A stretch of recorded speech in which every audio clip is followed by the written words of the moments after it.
throughout my practice, it's really been tax. And how is it? How are you like dealing with so far? How is it? Do you like it? Oh yeah, I love tax law. Hindi ka siguro magtatagal sa tax law kung hindi mo siya talaga gusto. So it appeals to the geek in me.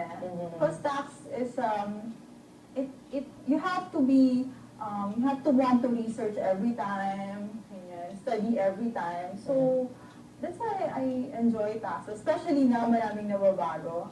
Medyo frustrating, no? So you have to always study and study. Yes, right? yes. And keep up, no? Hindi lang yung formal Kailangan bantayan mo rin yung informal na, okay, may change in policy although wala namang may issue regulation. So, yun. Okay, let's get down to business. Yeah. What is estate planning? Yeah. Estate planning, it's really a method or a process whereby you dispose of your properties to your heirs, no? To the people that you want to give your property, to avoid, we use the word avoid, no, not evade, the heavy taxes that will come if you delay it, and when estate tax would come in. So it's a planning before the time, right? And then, so that you'll be able to, one, what's our objective? Well, we want to dispose of our asset, no? Equally, equitably. And avoid yung dissipation of assets because of the very high tax for estate taxes. So, yun yung major, no? What compromises an estate? Is this just real estate? Ano, actually, it includes everything that the decedent owns. So, it would include the cars, no? The jewelries, paintings, anything of value that the decedent owns. So, hindi lang yung mga nire-register na property because some people think it's just really the real estate, no? But if you think about it, everything that the decedent owns, personal, real, even intangibles. Intangibles like? For example, meron siyang mga rights over books. So, kasama lahat. So, what quantifies it? Like jewelry, I mean, it's in your safe. Yes. So, how does it get quantified in that part of the estate? We always use fair market value. So, siguro sa jewelry, you'd have to ask somebody who would know, no? And then, the same thing for painting. For mga real properties, madali yun because there's zonal value and then there's And is it value. also by zonal value? Yes. It's quantified by the zonal value. For real property. Real property. So, usually you use either zonal value or assessed value, whichever is higher. Okay. No, because I'm just thinking, like jewelry. Like jewelry. How would it be part of the estate? Meaning, kunyari, like there's just like recently my grandmother passed and the 10 kids. Pinagkiwalay na na. So they're like the jewelries are all there. So kanino yan. How is it quantified? So will they still pay tax for that? I mean, these are properties inside the safe na hindi naman, you don't register these things, diba? Correct. Yeah, but iba kasi, if we want to be academic about it, and we just talk about what the law requires. Okay. So the law requires that all the assets, so real and personal, no, as you've mentioned. So, kung jewelry, then sasama yan sa CPA report, and then they would put in the fair market, as I said, the fair market value of the property. And that will be the basis for determining the gross estate. But like the jewelry, you don't have to write it down, do you? Academically, you have to recognize as part of the estate. Yes. What if there are two kinds of will, the holographic and the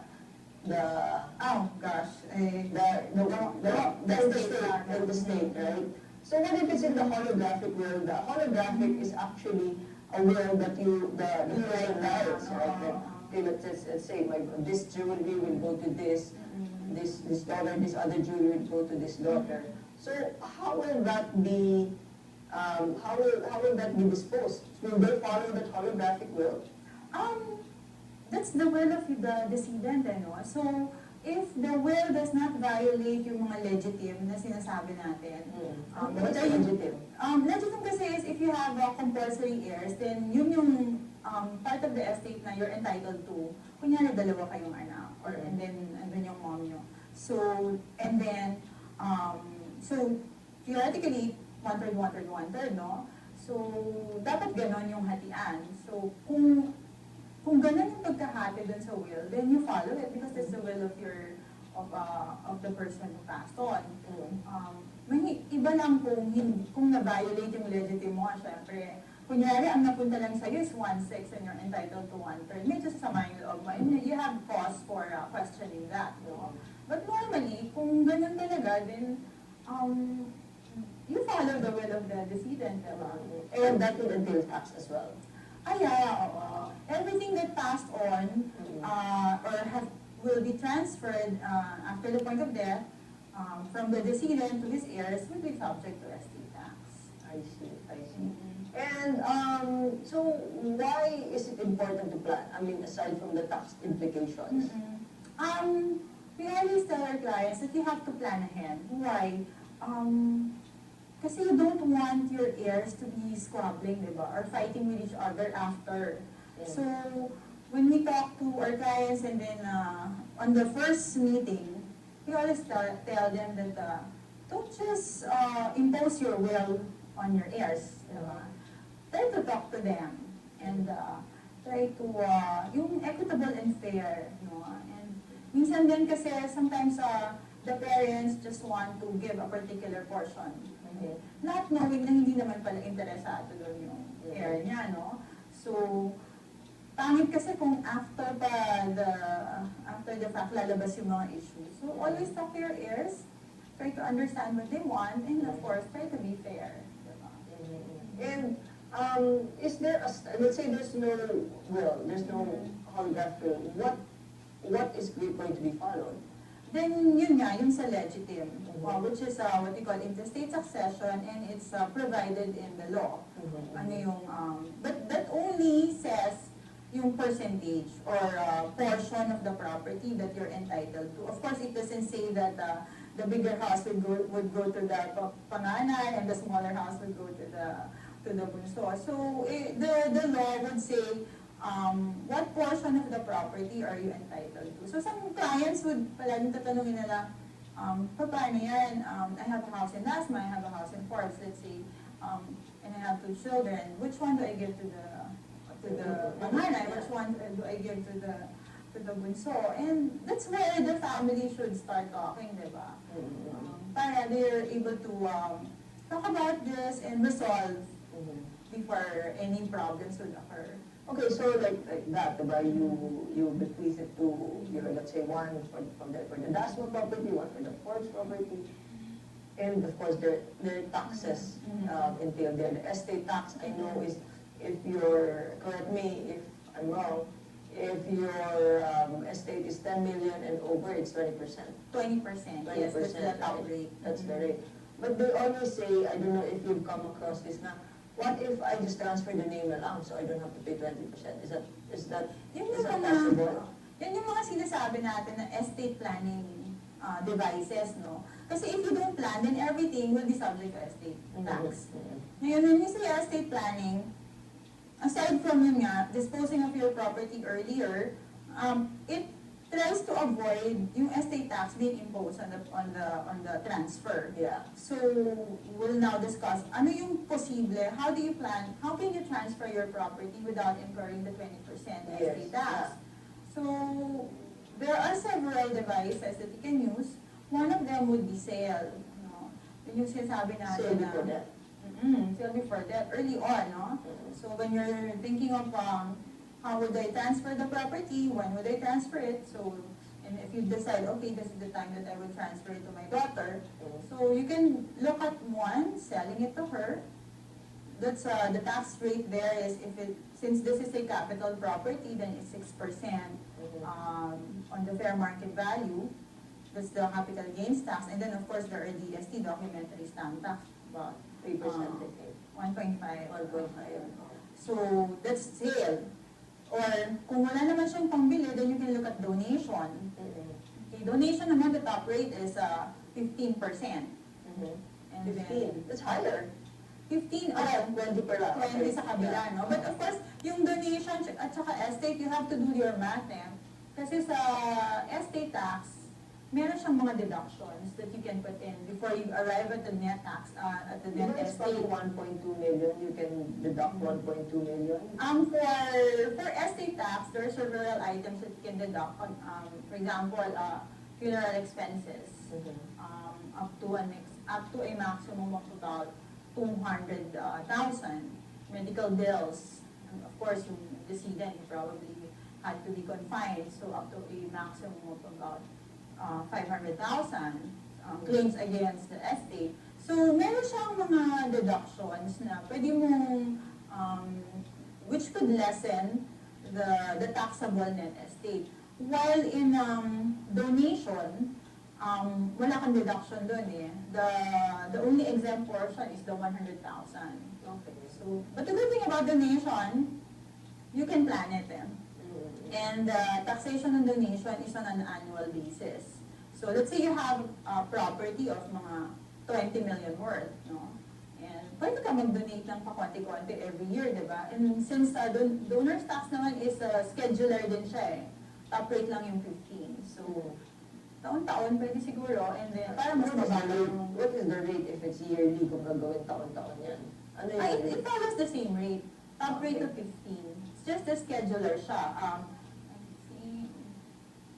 Kung masyado kabisado yung schedule. But of course, the lower the value, the lower the rate is. So, kung anuhin mo nga, Isn't donation is the same as gratuity tax?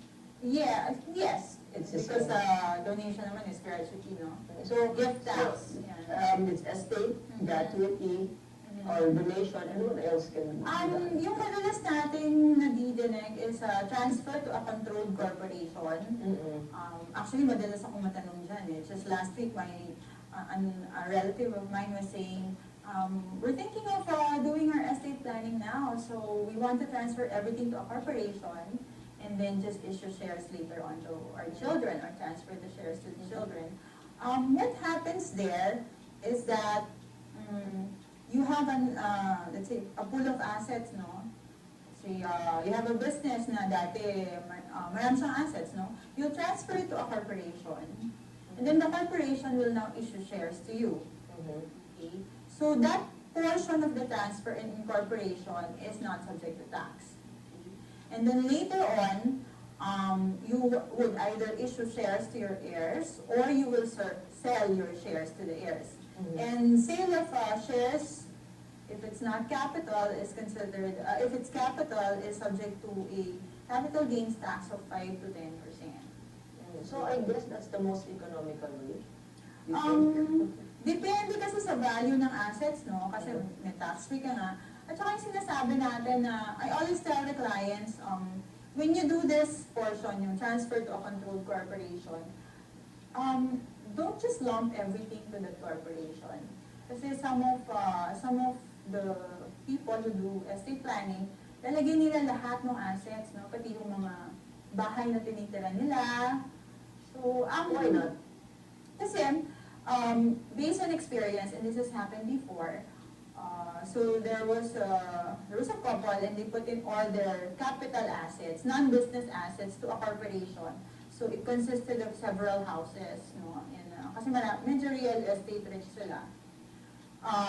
Let's say 5 houses where the 5 children are living, no? So right after the death of the parents, the children right away wanted to have their own house, no? Gusto nilang malipat yung title sa kanila, diba? Because that's normal eh. You want to own the house that you live in. The problem is now the properties are inside the corporation. And this became ordinary assets of the corporation. So if the corporation now sells the house and lot to the children, 30% na yung income tax doon on the net income. And of course, it's backable pa, 12% ba? 30 plus 12. Oo. So, the weird thing about real property is sometimes mabilis yung appreciation of the value, no? So, yung cost mo doon, when your parents bought it and put it in the controlled corporation, posibleng 2 million. Tapos, And then 20 years down the line, when you've decided to sell it, naging malaki na, 30 million na pala because it's somewhere in Makati, no? So, medyo mataas din yung So that's that thing that sometimes is not advisable. Kasi in turn, mas tumataas yung tax na babayaran Correct. if they want to transfer. Oo. So usually I tell the clients na try to categorize your assets, no? Huwag lahat ng assets ilalagay sa corporation. For me, it would be better if you put in the business assets in a corporation. Okay? Kasi you achieve your objective, no? If you put it in a business in a corporation, one would be you want to consolidate all your assets or all your business assets, diba? And you have like a holdco there where your children would now own shares and they would own the corporation. And then pwede ma-professionalize na rin yung management of all the assets, no? So this actually is very interesting, no? That we have to just pause for a break and we continue our discussion right after. So just stay tuned, and if you have questions, 0917-862-7576.